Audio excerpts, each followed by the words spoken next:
Before we start, I just have to show you something that I'm obsessed with. They're chrome nails. Oh, even my thumb is chrome. Everything is chrome and I am obsessed. Have I been staring at these for so long? Yes. And will I continue to stare at them? Yes. Hi everyone, I'm Styleboy. Welcome to my world. And we're back on the autism content grind. Hell yeah. And today I actually want to talk about a topic which is basically that autistic adults are still autistic. There is so much about this topic that I wanted to discuss. I think especially because I got some comments still to this day about my infantilization video, which thank you. I'm so happy with that video. If you haven't seen that video about stop infantilizing autistic people, please go and watch that as well after this one. And within my blonde hair era, we kind of missed her. But today I just really wanted to talk about it and how it makes me feel. And I also wanted to say that if you are neurodivergent in any other way, so if you have ADHD, dyslexia, dyspraxia, etc., this is still open for you, because I know a lot of neurodivergent people face this where their needs and supports get forgotten or expected to be forgotten because they're an adult and because they've grown up with it or whatever, or even they got a late diagnosis and well, you've dealt with it this long, just deal with it. There's just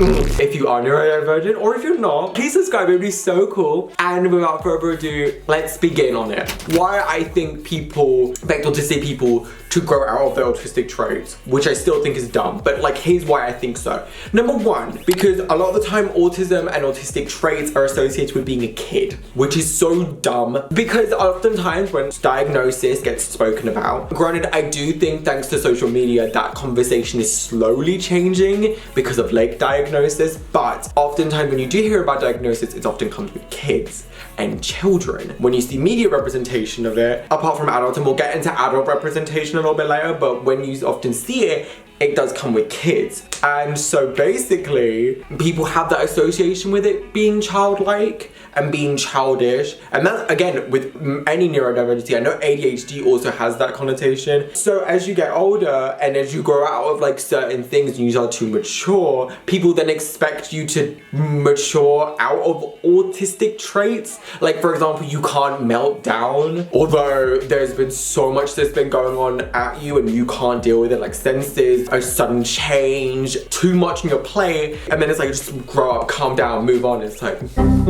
I need to have a meltdown because I can't physically do anything else, and masking is exhausting, which I'll get into masking because I think people think that's getting over it, but it's not. But I think that's ridiculous. I do think as you get older, certain things do change, whether that's senses, your senses become either heightened, lessened, your social skills and everything, they just naturally change as you grow up and progress. But that doesn't mean that you still don't have those autistic traits, it just means they develop. Again, it's in the name, neurodiversity. It's neuro, so it's to do with your brain, and your brain will always be autistic no matter what age you are. So I think it's ridiculous when people don't think like that. And I think an example of for me, and something that has changed over time, is the way of dealing with stuff. Completely. I think I've learned to more self-advocate for myself. So obviously when I was a kid and I was going through meltdowns or something, I didn't know how to communicate because no one really taught me how to communicate. I didn't know. It was oh, I need my time alone, I need this. So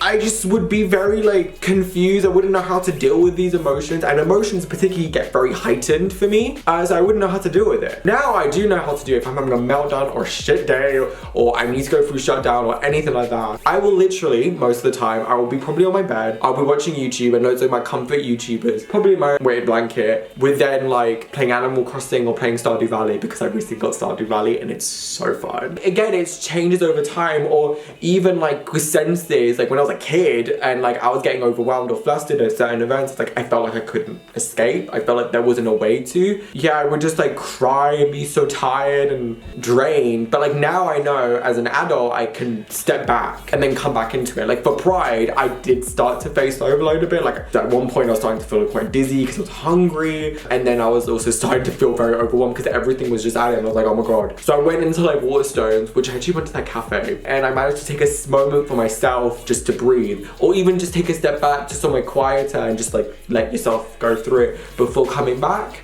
So you are allowed to advocate for yourself, and you should advocate for yourself completely, and the way you deal with stuff is going to change, and that's completely cool. Just because you change or you develop into something new, that doesn't mean you're still not autistic, and I'm so tired of people not validating that. Number two, I think a reason why people think, oh, you grow out of it is because neurodivergent people mask because it's a coping mechanism. Because again, if you did not know, this world is not really designed for us. We live in a kind of ableist society where there's so many different things just thrown at us, and it's confusing and a lot to deal with, overwhelming, and just so much. So at the end of the day, it's like the way to kind of cope is to mask sometimes, particularly when you don't know what you're doing or you don't feel comfortable talking to someone. I've masked within like the last couple of months. Because of that, I think many non-autistics maybe view that as like, oh my god, they've grown so much, and oh my god, they're not autistic anymore, those traits have disappeared. But no, it's just that we're coping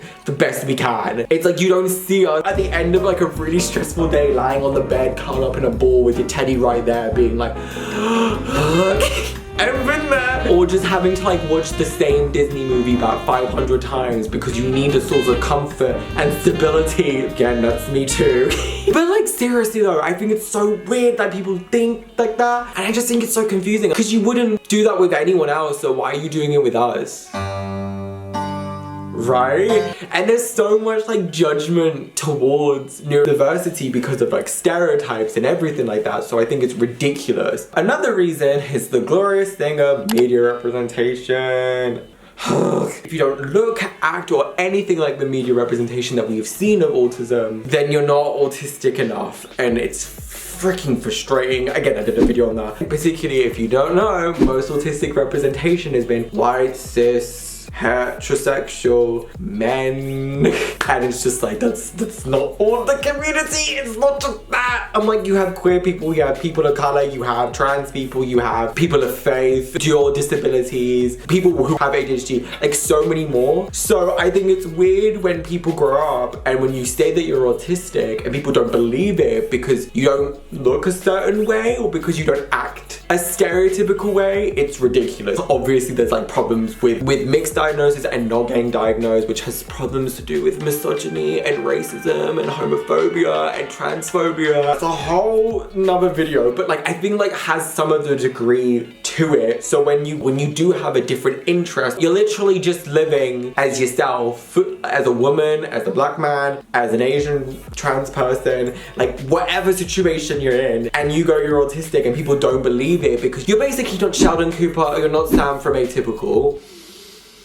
So no, I feel like that's another point. Also, it comes down to interest as well. Like if you're into musical theater, going out, if you're very social as an autistic person, if you have different needs basically and you deal with stuff differently. Like this is literally me stimming with a lid right now from a beauty product. Like I remember I was doing like that at work and then I had to put it back because again, ignoring my needs for the needs of fucking customers. Ugh. Even that because I have an interest in fashion. It's like, oh, you can't be autistic. You like fashion. It's like, babe, I just think it's ridiculous and stupid and like very, very, very small-minded. Now we're going on to how do I feel like people kind of do this. Number one, ignoring your needs or things that you have stated. You've made accommodations and you've said everything and you've communicated that completely. That's completely okay. And they still want to ignore it and push that boundary that you have set, although you need it. Because if you don't, you will literally melt down. No! Obviously there's some situations you can't control, but there's some that you can, and if you've literally just stated like, hey, this is my boundary, don't push it, and people keep on pushing it or trying to, you feel bad because you don't upset people. It's dumb. Like I've literally had that so many times, and I just feel like that's constantly ignoring the needs. And it could be something more, like for example, like you're having a meltdown, you're panicking, and someone's just telling you,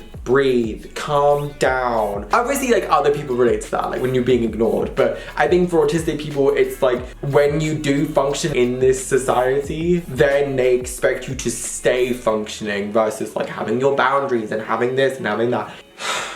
It's frustrating. Oh, another thing is obviously when you say that you're autistic and then nothing changes and you're still kind of in the same situation, it's overwhelming. When you go like, hey, these are my needs, this is why I'm not, and then no one does anything or no one really puts yourself forward, of course you're gonna question everything. You're gonna question, why are they not doing this? Is it because of me? Is it because of this? Is it because of that? It's just sad and it is really annoying, especially when people don't consider your needs, especially when you say something and they just ignore it or just gotta deal with it. Do you get what I mean? It's like, why should I like, it's harming me, but like of course I have to deal with it because I live in this world. Okay, because how frustrated I am. This is definitely something that's frustrating. I kind of feel like also to a degree, people infantilizing you or patronizing you is pretty much the same thing as like ignoring it, because they don't understand what you want specifically and what you need specifically to help you and support you. I really feel like it's almost in a way, now thinking about it, used as a mechanism to kind of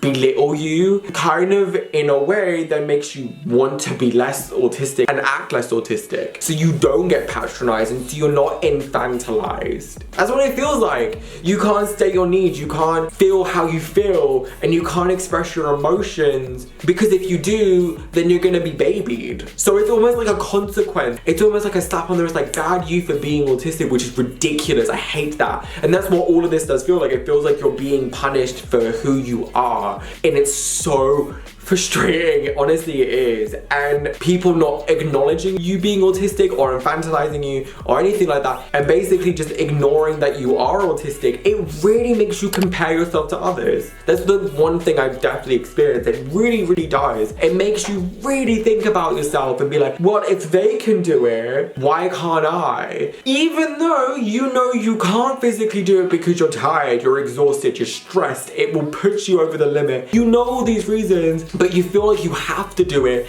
in order to keep up with everyone else. Again, I say this metaphor because this is how I feel oftentimes when I am melting down or burning out or anything like that. It feels like in this society that I'm running just to fit in with someone who's just walking. And sometimes that speed is doubled up. But I think because of that, it really makes you just exhaust yourself. And that's why we have to mask, because it feels like, well, we can't be our authentic selves because you keep on ignoring our authentic selves. You push our authentic selves down to the bottom of the shelf. And it's like, why should we have to feel like we're so bottom? Obviously that then shows that whoever you're talking to and these people are not good for you, obviously. But then it's exhausting to try and figure that out, and it can be overwhelming, and it's just so much change and so much stuff is going on with our brain when you basically ignore our needs and you ignore our diagnosis and you ignore who we are. Oh my god, I feel like that's what it is. When you ignore what we need because you think it's selfish, or because you think it's for this idea that like, oh, you just want to get ahead, or you think it's a luxury. I'm like, no, babe, sit down and go away. I think another reason, it just really puts down your self-esteem. It puts down who you are,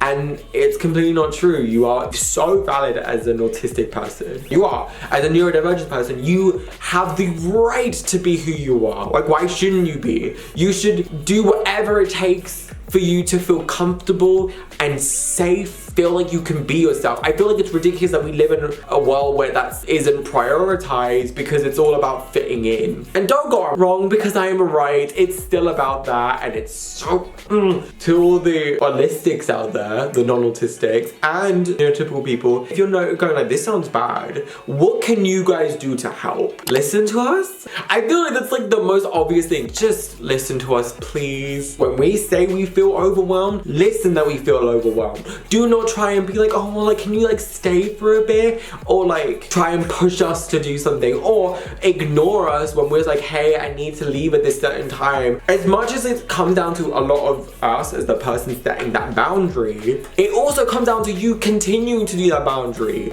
Respect that boundary. I feel like that's not impossible. When we do say it, listen. If we've stated like, hey, I need you to support me in this way, or I need this, or I need that, please do. I feel like that's not hard, because everyone needs support. Again, this is what I mean. A lot of this advice should come as common sense, because it's like, you're a human, I'm a human, we're all humans. So of course when someone needs support, we're gonna support them. So why wouldn't you do it because I have an autistic diagnosis? Oh, the ableism part, ew. Do you get what I mean? Like, it's like, these are basic things I'm just saying, but like, so for some reason, some people don't get it. Treat us like an adult, okay? Like, do not infantilize us or patronize us or treat us as secondary, because that basically makes no sense. But at the same time, also remember that we do have an autism diagnosis, and talk to us about it. I feel that that's something that I didn't mention previously, which is that I hate when people ignore it or feel like they can't speak about it. I'm like, no, I'm very proud about it. It's part of my identity and I'm very proud of my identity. I feel like I've come a long way and I feel super proud of it. So in that circumstance, please have discussions with me about it. Please be open about it. I'd love for you to talk about it, ask questions and whatever. I feel like that makes me feel a lot more safer and more valid in that sense, when people actually want to know. And I just love talking about it versus people ignoring it, or in the other case, trying to push you to be someone that you're not. And to my autistics out there, my neurodivergent peeps, please remember that you are valid within your identity. I know I say this every time, but you really are. Remember that it's not your fault for being neurodivergent or autistic in any way. It's their fault for ignoring it and their fault for not listening to you. Please take care of yourself. When someone does this to you, if you have the energy, because I know it's exhausting for confrontation, or even saying like, please say like, hey, like I really do need this. If you don't, that's completely cool. Go home or go to your safe place and rest. Do whatever you need to do, stim, invest in your specialized interests, whatever, just take care of yourself. And when you have the energy to do so, go back and say when you can, or get someone else who you feel comfortable to go with you and be like, hey, can you just be there just in case I can't communicate? Yeah, remember that you're not alone. We've all dealt with it. I've dealt with it, and so many people have, and I just really wanted to just say like, you're not alone. I love you. I really do hope you enjoy this. Please subscribe, and I shall see you guys next week then. Adios. Bye.